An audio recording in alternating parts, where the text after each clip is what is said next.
1 Samuel, chapter 4. And the word of Samuel came to all Israel. Serve him only, and he Now Israel will deliver you. went out to battle against the Philistines, and encamped beside Ebenezer, and the Philistines encamped in Aphek. Then the Philistines put themselves in battle array against Israel. And when they joined battle, Israel was defeated by the Philistines, who killed about 4,000 men of the army in the field.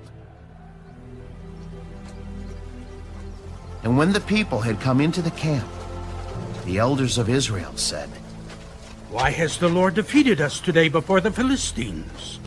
Let us bring the ark of the covenant of the Lord from Shiloh to us, that when it comes among us, it may save us from the hand of our enemies."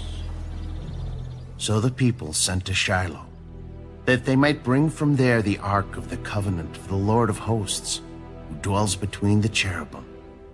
And the two sons of Eli, Hophni and Phinehas, were there with the ark of the covenant of God. And when the ark of the covenant of the Lord came into the camp, all Israel shouted so loudly that the earth shook. Now when the Philistines heard the noise of the shout, they said, "What does the sound of this great shout in the camp of the Hebrews mean?" Then they understood that the ark of the Lord had come into the camp. So the Philistines were afraid, for they said, "God has come into the camp." Woe to us, for such a thing has never happened before. Woe to us! Who will deliver us from the hand of these mighty gods? These are the gods who struck the Egyptians with all the plagues in the wilderness. Be strong and conduct yourselves like men, you Philistines, that you do not become servants of the Hebrews, as they have been to you. Conduct yourselves like men and fight. So the Philistines fought, and Israel was defeated, and every man fled to his tent. There was a very great slaughter, and there fell of Israel 30,000 foot soldiers.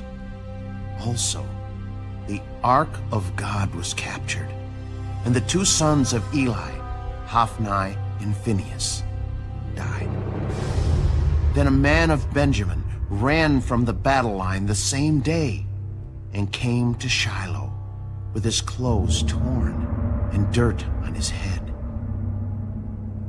Now when he came, there was Eli, sitting on a seat by the wayside watching, for his heart trembled for the ark of God.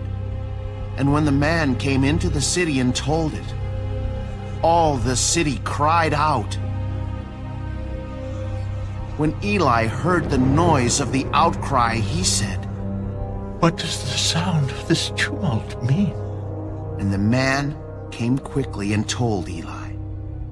Eli was 98 years old, and his eyes were so dim that they could not see. Then the man said to Eli,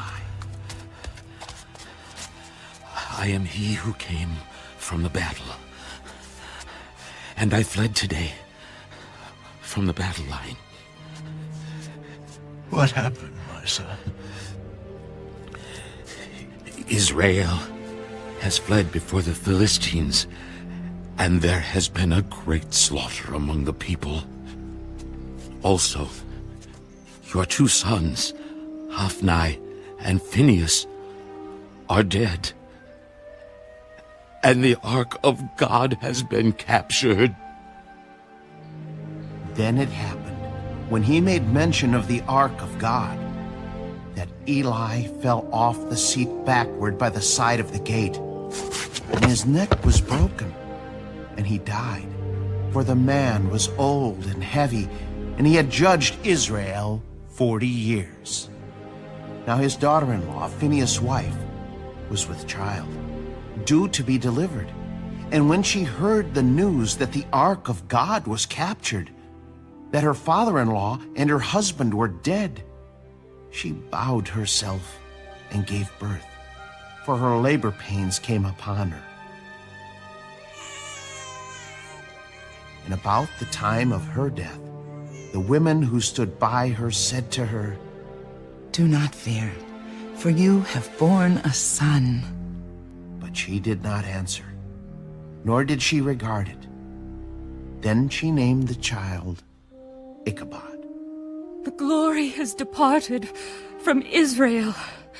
because the ark of God had been captured, and because of her father-in-law and her husband. The glory has departed from Israel, for the ark of God has been captured. 1 Samuel, chapter 5. Then the Philistines took the ark of God and brought it from Ebenezer to Ashdod. When the Philistines took the ark of God, they brought it into the house of Dagon and set it by Dagon. And when the people of Ashdod arose early in the morning, there was Dagon, fallen on its face to the earth before the ark of the Lord. So they took Dagon and set it in its place again. And when they arose early the next morning, there was Dagon, fallen on its face to the ground before the ark of the Lord. The head of Dagon and both the palms of its hands were broken off on the threshold. Only Dagon's torso was left of it. Therefore, neither the priests of Dagon nor any who come into Dagon's house tread on the threshold of Dagon in Ashdod to this day. But the hand of the Lord was heavy on the people of Ashdod, and he ravaged them and struck them with tumors, both Ashdod and its territory. The ark of the God of Israel must not remain with us, for his hand is harsh toward us and Dagon, our God. Therefore, they sent and gathered to themselves all the lords of the Philistines. What shall we do with the ark of the God of Israel? Let the ark of the God of Israel be carried away to Gath. So they carried the ark of the God of Israel away. So it was, after they had carried it away, that the hand of the Lord was against the city with a very great destruction. And he struck the men of the city, both small and great, and tumors broke out on them. Therefore, they sent the ark of God to Ekron. So it was, as the ark of God came to Ekron, that the Ekronites cried out, "They have brought the ark of the God of Israel to us, to kill us and our people." So they sent and gathered together all the lords of the Philistines. "Send away the ark of the God of Israel, and let it go back to its own place, so that it does not kill us and our people."